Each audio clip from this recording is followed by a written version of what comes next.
How's it going, guys? Chris back here again with some more Historic Brawl. Today, we're piloting an Elesh Norn deck into a train wreck, which is Atali Primal Conqueror. Atali Primal Conqueror is the card that's known as just a little too good sometimes. So we're trying to avoid having to play against it by hopefully killing it enough times that it never returns. Beautiful Seb McKinnon art. I haven't seen any news of Seb McKinnon in recent sets, or I haven't really noticed any of his artwork. I wonder if anything, because he's got to be around, right?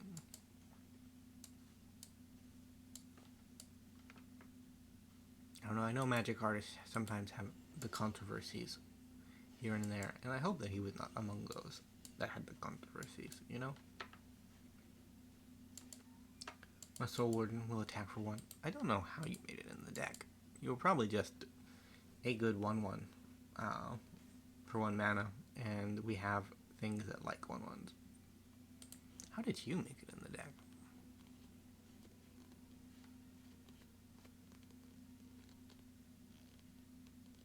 So there's a card from Original Theros called a 100-handed one that can block 100 creatures if you monsters it, and that's very, very cool. I do approve of that. We're gonna just get it out of the way.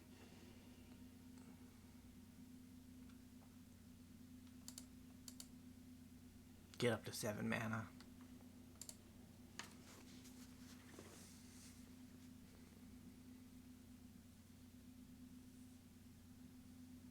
I want to avoid playing as much as possible until they play their commander, because I just want to exile it from existence. Preferably in real life and for all time, if possible.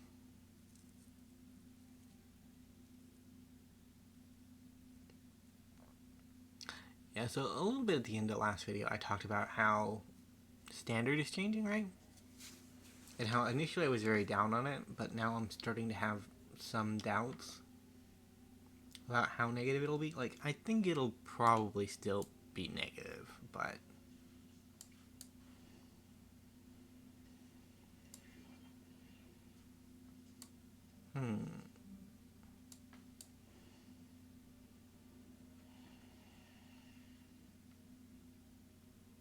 So, sacrifice 3 other creatures. That's pretty expensive, bro.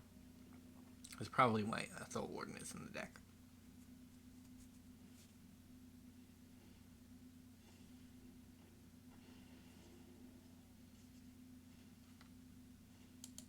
Not my Ornithopter of Paradise.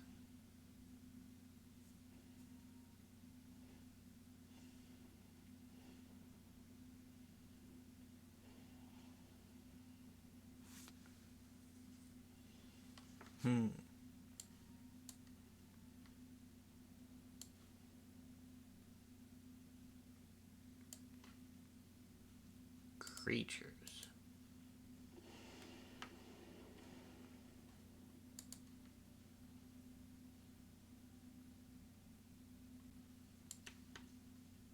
Seems fair, honestly.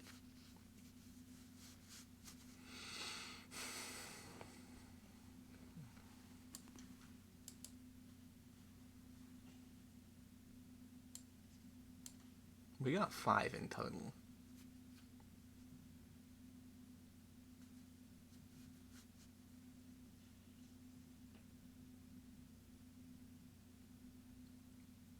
I don't know, Magic can be a bit of a frustrating game sometimes, right?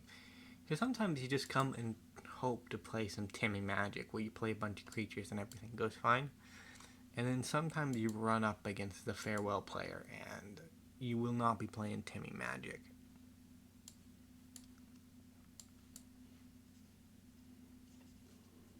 No reason to play the commander first, because we don't really have a way to trigger it, and if it sits on the battlefield, it's small enough that a red deck could theoretically murder its face pretty hard.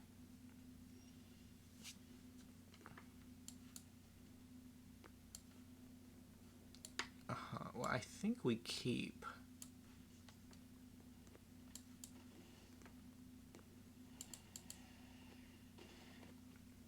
Maybe we keep the Portal to Phyrexia until the Atali comes back down. Because we don't really care about reanimation, honestly. Ayy.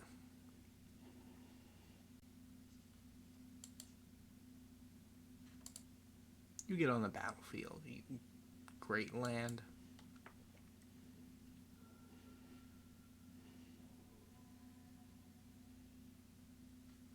Panharmonicon?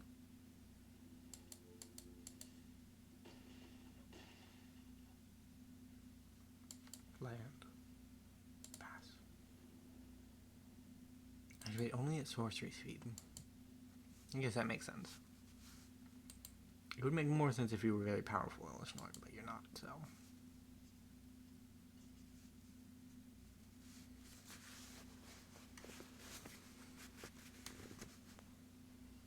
Rude. No block.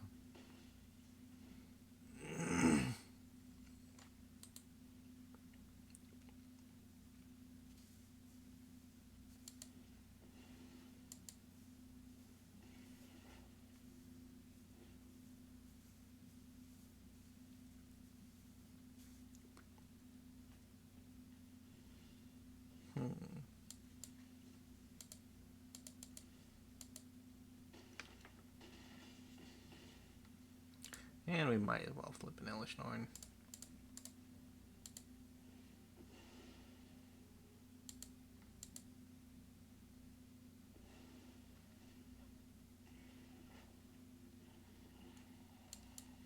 And throw out a Portal of Phyrexia for good measure.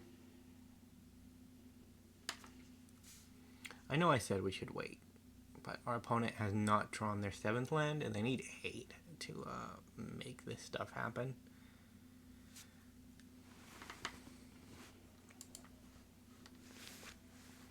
Rebullited Tally. That's a pretty good day.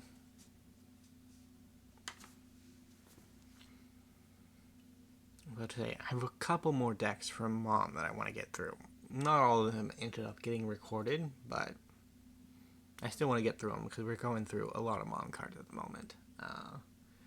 And then we'll actually get to some more of the Aftermath cards. Although I don't know how much Aftermath I really want to do, because, I don't know, it just infuriates me from a lore perspective. Which I know doesn't make any sense. The lore of Magic the Gathering is so tertiary related to the actual implementation of the card game that most of the time it's nonsensical at best, but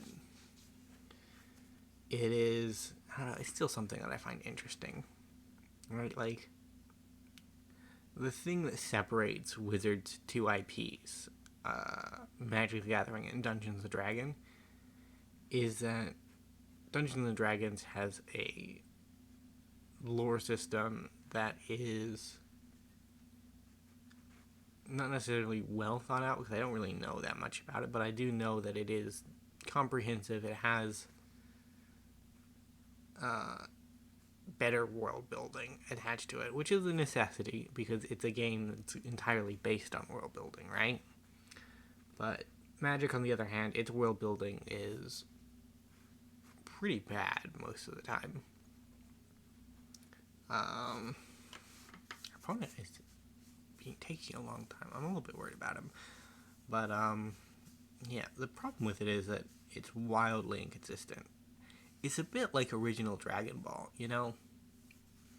Like, sometimes you run into a character and they are completely useless from a story perspective. But for some reason their card is just amazing. And,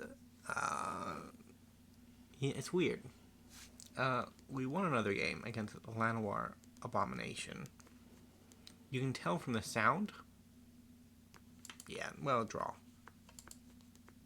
Did that say Crow? I do not know who we were playing against. Move on to a game 3. So we have 1 victory, 1 draw. Hopefully we can get another game in.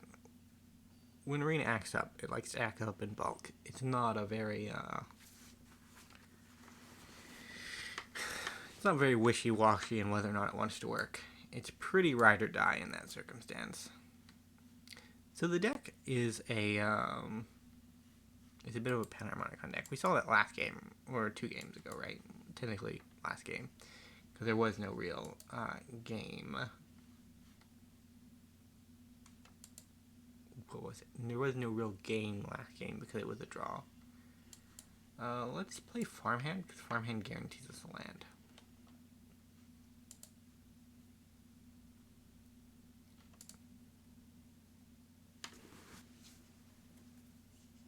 It's Prosper, who can be scary.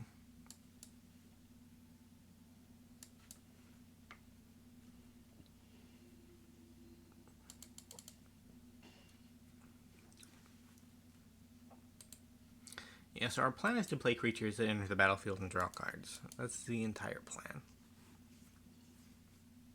I keep on forgetting to do the deck tags, which is why I'm nervously talking about my deck right now.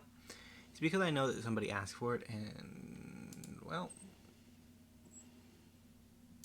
GG creatures. You will be missed. But, not that much, honestly.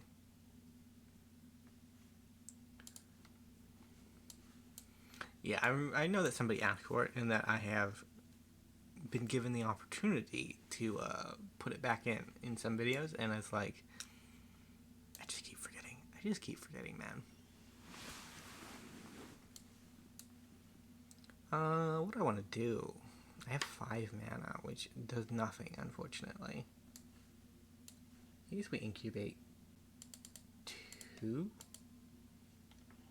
Or we incubate twice, 3. Creature investment in the future.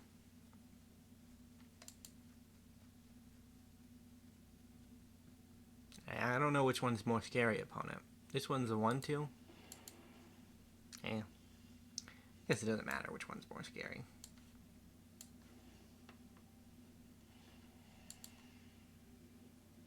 Yeah, we can wait until the end of their turn to transform or incubate.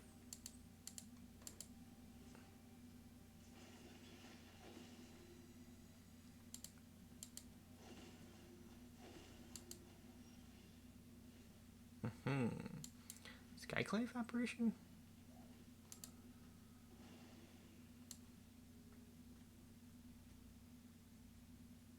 Siege veteran?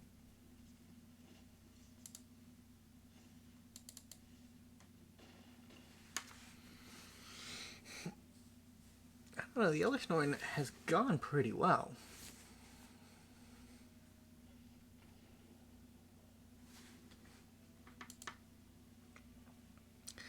Guess we're going to go on to game 4.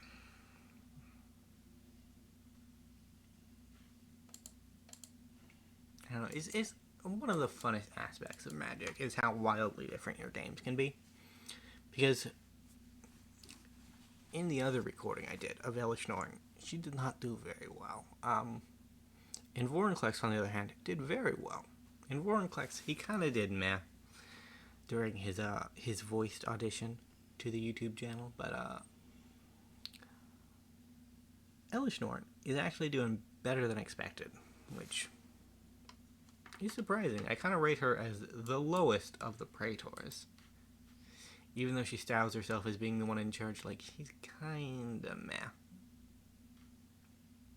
Although I will say, I ran into her against a Niv Mizzet deck, and she's hilariously fun against a Niv Mizzet deck, because they have to pay mana for every 1 damage they deal, or 2 life, which is just too expensive.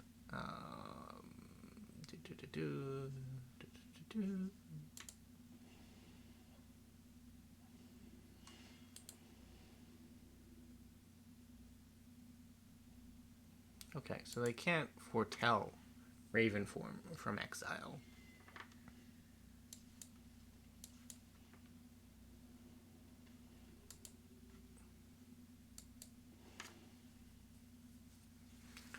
Fiend Hunt the Balmor.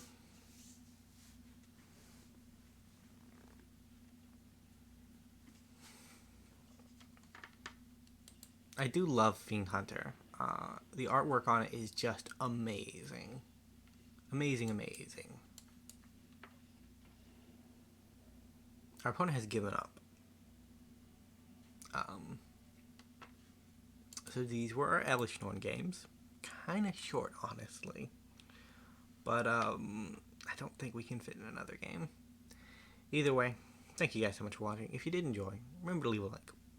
Well, actually, you know what? Since people have asked for deck text, we can put it at the end of the video. That way, if anybody complains about deck text, we can be like, it's definitely at the end of the video. You just didn't watch long enough.